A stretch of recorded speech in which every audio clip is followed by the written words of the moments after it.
guys, pupunta tayo ngayon muna sa Google Chrome at doon tayo mag-download ng DJI Fly.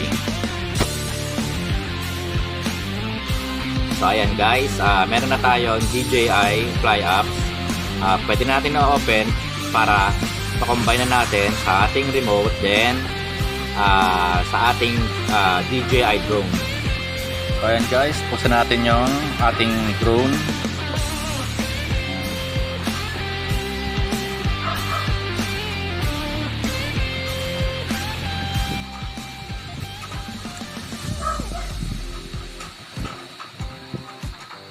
So guys, ang ating drone. Then yung kanyang battery guys, and remote control.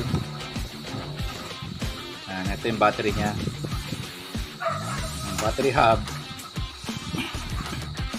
and remote control niya guys.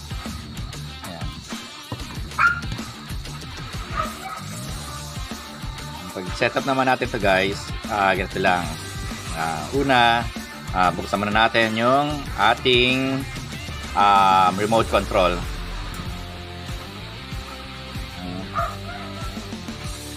I-unfold muna natin siya guys.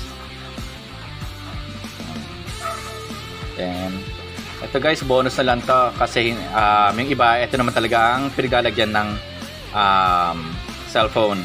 Pero sa akin, umorder kasi ako nito guys. Ayan, para hindi na ako mahirapan na mag-clip ng cellphone. Ito yung cellphone holder ko guys.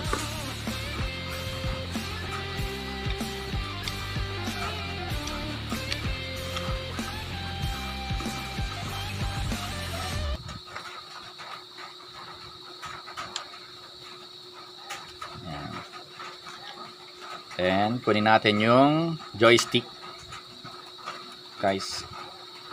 Ito yung lalagyanan ng joystick natin sa ilalim.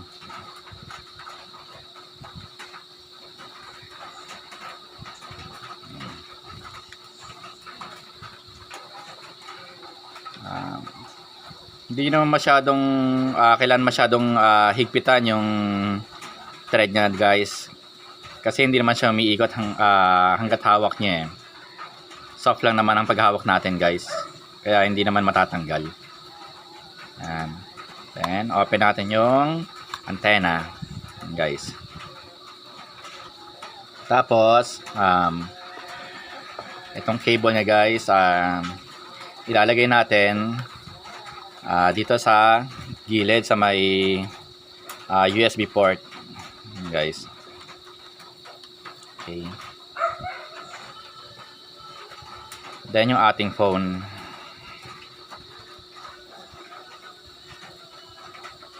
Ayan guys.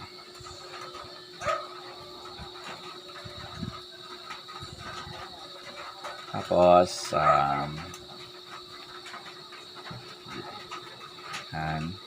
yung end nung cable natin, yan, dito naman siya sa phone natin guys, ilalagay.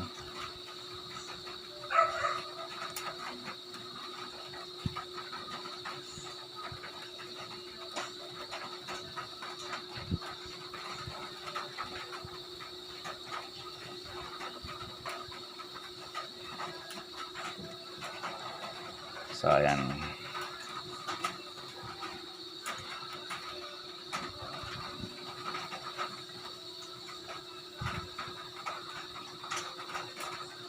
Ngayon nakababa na siya, ngayon nakalagay na siya guys. Ayan. Click na natin tong DJI apps. Pero bago yan, lagyan muna natin ng battery yung ating drone. Setup muna natin to guys. Remove muna natin yung silicone guard propeller. And then unfold guys. Then yung gimbal guard, yan, release na natin guys. Yan guys, yan, na-release na siya. Then lagyan na natin siya ng battery guys. Ayan.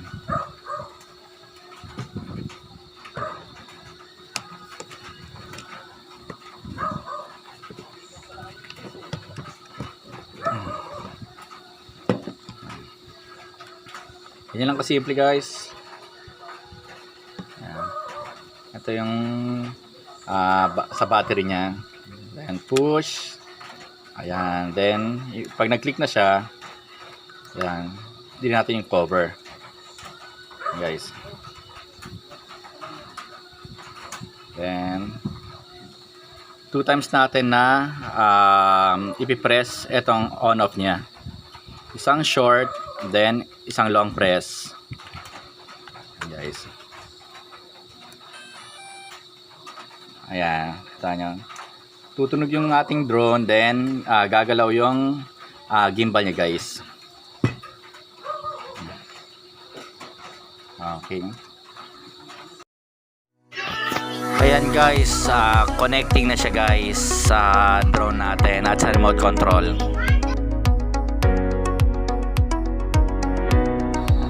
Nagko-connect na siya.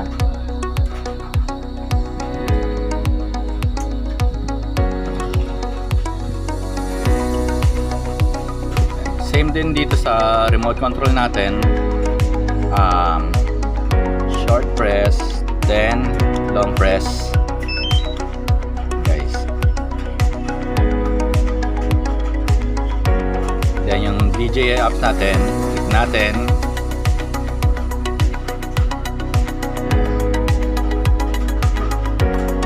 Okay lang natin. Okay. So ito. Then allow. Saan natin.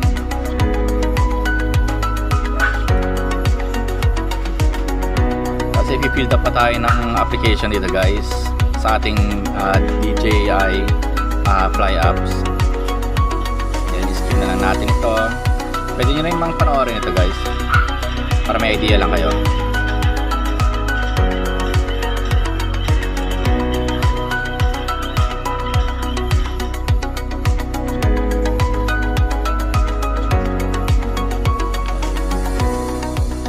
Okay, next.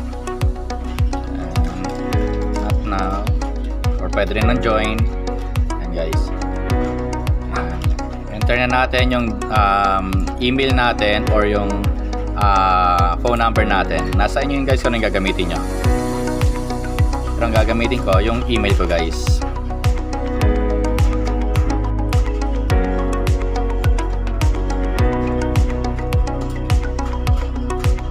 Then next na natin. After natin mailagay yung phone number natin or yung email address natin. Guys, nagko-connect na siya. Then next lang natin.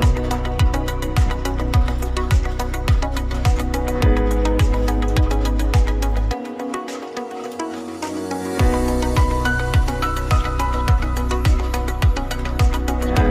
Okay na guys, i-connect na natin. Yan. Connection guide. Pinutin lang natin ito guys.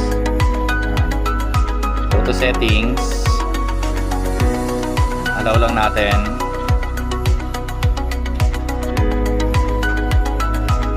So ito guys, may connect na natin siya. Okay lang natin yan. Then yan, connect natin. So ayan guys, magbabay na sila. So ayan na guys, nag-buy na sila. Guys. Okay na.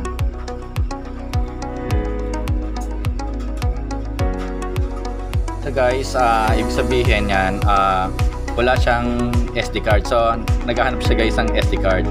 Then eto, yung compass calibration guys, need natin i-calibrate para mas tanggapin niya yung yung sa GPS. So guys, pipindot nyo lang naman yan madali lang. Okay, pindot natin, then lumabas lahat ng kailangan natin i-calibrate guys. Ayan. Calibrate. Then start.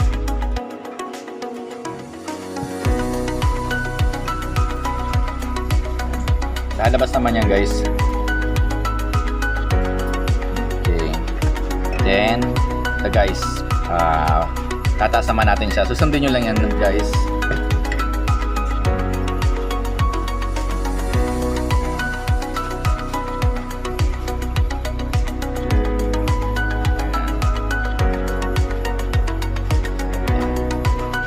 Compass calibration, okay na tayo guys.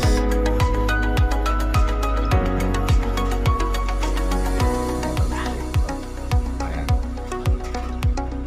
Ito lang guys ang magiging problema natin. Hanggat hindi siya nakakuha ng GPS, hindi tayo makapagpalipad. Yan ang kagandahan naman sa DJI natin. Pag hindi safe, hindi niya tayo haya na makapagpalipad or with caution guys. Kung ipipilit naman natin na walang GPS, kaya lang hindi nga lang safe yon. Once na disconnect, hindi na siya babalik guys kung saan tayo take off. So eto guys, eto ang dito natin ma-determine kung may 10 GPS na tayo or hanggat red siya, hindi pa tayo pwede magpalipad guys. Kailangan umabot siya ng 10 RC GPS natin guys.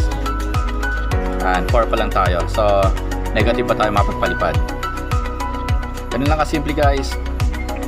Then after nyan, may 10 na tayo. Halimbawa, magwa-warning naman ng ating phone, itong si DJI apps, or sabihin naman niya na safe na tayo na magpalipad. Then yung home point natin, sasabihin naman niya kung okay na. Pagka nagsabi siya ng okay guys, yung home point natin, ayan, ready na tayo magpalipad. Pero sa ngayon wala tayong GPS, so hindi pa safe ang home point natin, kaya waiting na lang muna tayo. Pero dito sa place natin guys, negative tayo makakuha ng GPS kasi nasa indoor tayo, kaya dapat sa outdoor tayo. Ganun lang kasimple. Ayan. So paano guys, hanggang dito na lang tayo. Abangan nyo na lang yung susunod na vlog ko para sa demo ng pagpapalipad natin ng DJI Mavic Mini. Ano guys, magkita-kita na lang ulit tayo. Thanks for watching.